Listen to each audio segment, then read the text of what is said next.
Hola, soy la doctora Natalia García Montaner y os voy a hablar hoy de un tema muy concreto que es la detección de las alteraciones cromosómicas, por ejemplo, el síndrome de Down a lo largo del embarazo.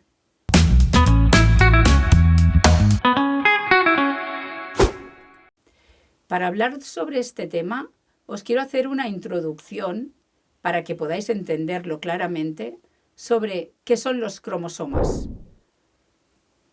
Cada especie tiene en la mayoría de las células de cada uno de sus órganos, en el núcleo celular, una información de ADN que está organizada en forma de cromosomas. Esos cromosomas contienen el manual de instrucciones de todas las funciones vitales y de todos los procesos que realiza el organismo. Y cada especie tiene su número de cromosomas, que siempre son en cantidad par, porque la mitad la han heredado del padre y la otra mitad de la madre. En la raza humana tenemos 46 cromosomas. Por ejemplo, los perros tienen 78, los gatos tienen 38 o las vacas tienen 60 cromosomas. De los 46 cromosomas de la raza humana hay 23 pares, 22 de ellos les llamamos autosomas, que están denominados cada uno de ellos por un número del 1 al 22, y luego hay un último par que son los cromosomas sexuales, que son los que determinan el sexo, que son XX para el sexo femenino y XY para el sexo masculino. Absolutamente todas las células del cuerpo que tienen núcleo tienen en él esa dotación par de cromosomas, excepto los óvulos y los espermatozoides, que han sufrido una reducción de su célula madre, se ha partido entre dos, y tanto óvulos como espermatozoides tienen 23 cromosomas, con la finalidad obvia de que cuando se junten, pues creen un ser vivo nuevo con una dotación de 46 cromosomas. En este proceso de reducción que se llama meiosis, que tiene lugar en el ovario o en el testículo, pueden producirse errores.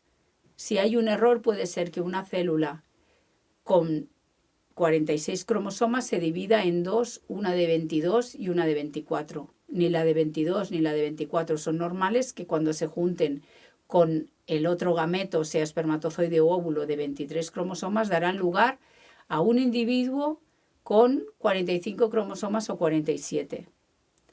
Cuando sucede esto, hablamos de un síndrome, que la definición de síndrome es un conjunto de signos y síntomas que concurren en una misma persona y que afectan a diferentes órganos o a diferentes aspectos de ese individuo.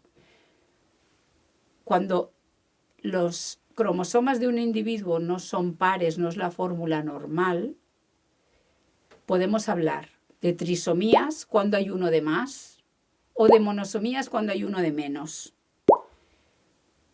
El síndrome de Down es el más conocido de todos ellos. Es la trisomía del cromosoma 21.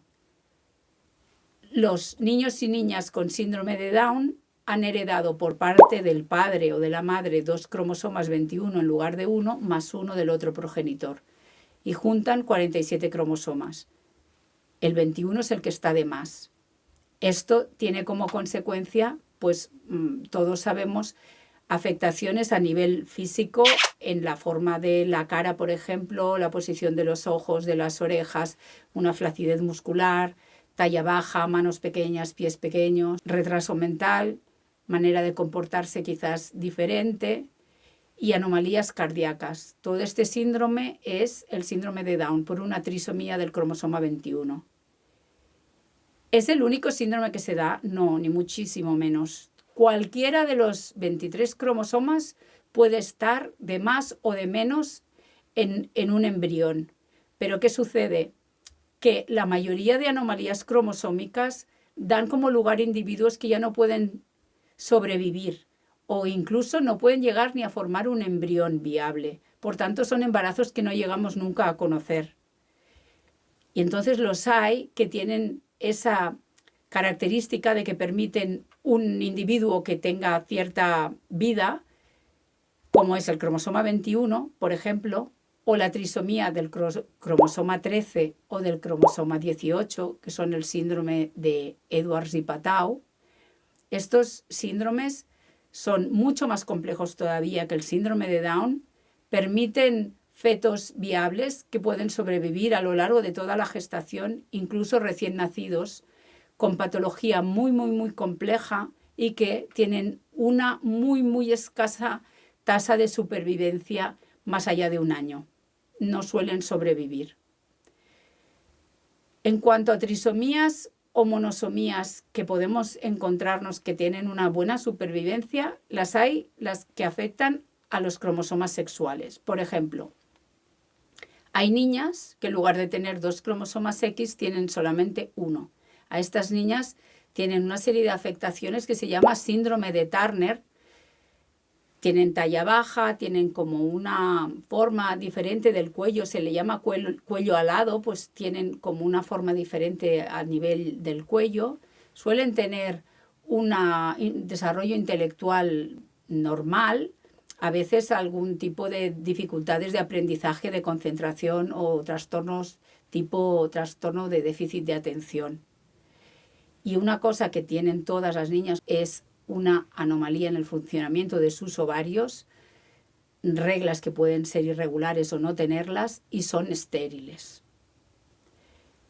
Otro tipo de síndrome del que podemos hablar, que tiene una buena supervivencia, es los varones que tienen más de un cromosoma X. Hemos dicho que el varón normal tiene una fórmula cromosómica normal de 46XY, pero los hay que tienen 47XXY o 47XYY. Este tipo de anomalías de los cromosomas sexuales en los varones se llama síndrome de Klinefelter. Síndrome de Klinefelter son varones que pueden llegar a la edad adulta sin que se haya percibido para nada ningún tipo de alteración. Pueden tener un coeficiente intelectual absolutamente normal y pasar desapercibido esa alteración cromosómica hasta que llegan a la edad adulta, porque un síntoma que también tienen es la esterilidad. Sus testículos no fabrican espermatozoides y cuando deciden tener familia, pues se encuentran con dificultades que cuando se empieza a hacer pruebas de diagnóstico acabamos concluyendo de que no hay espermatozoides en el seminograma, y si se busca un poquito más se llega a la conclusión de que ha sido por ese motivo, porque tienen una alteración en su cariotipo, en la fórmula de sus cromosomas.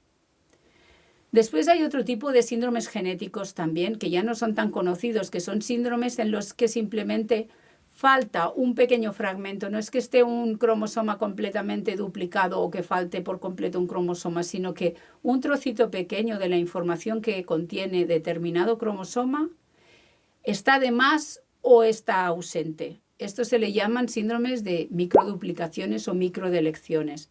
Y ya no, tienen nombres que normalmente son las siglas del fragmento que falta o el nombre propio del científico que lo describió. No son tan populares y estos es imposible detectarlos sino con pruebas genéticas. Y los ginecólogos pues vamos siempre intentando apurar todas las pruebas de diagnóstico prenatal para que no se nos pasen este tipo de síndromes. Es por esto que desde hace años se realiza un análisis de sangre en el primer trimestre de embarazo, alrededor de la semana 12 de embarazo, que se practica de forma rutinaria a todas las gestantes habitualmente, que se le llama triple screening o cribaje bioquímico. ¿Por qué le llamamos triple? Porque tiene 3 fuentes de información y con esas 3 fuentes de información hace el cálculo de riesgo. Una es unas hormonas que circulan en sangre materna pero que las segrega la criatura y la placenta. Otra es la edad materna, porque sabemos que a mayor edad más riesgo de que se produzcan estas alteraciones cromosómicas.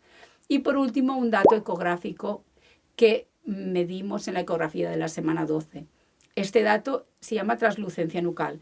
Es una banda de líquido que tienen por debajo de la piel de la nuca todos los fetos, y los fetos con alteraciones cromosómicas o a veces alteraciones cardíacas presentan un mayor grosor de esta translucencia nucal. A la hora de hacer el cálculo, pues se tienen en cuenta estas 3 informaciones y hay un software que elabora una cifra, que será el valor de riesgo, que se expresará en forma de fracción, una probabilidad entre 1000 o una entre 10.000 o una entre 10. Y si el riesgo es alto o bajo, pues nos da información para solicitar pruebas adicionales.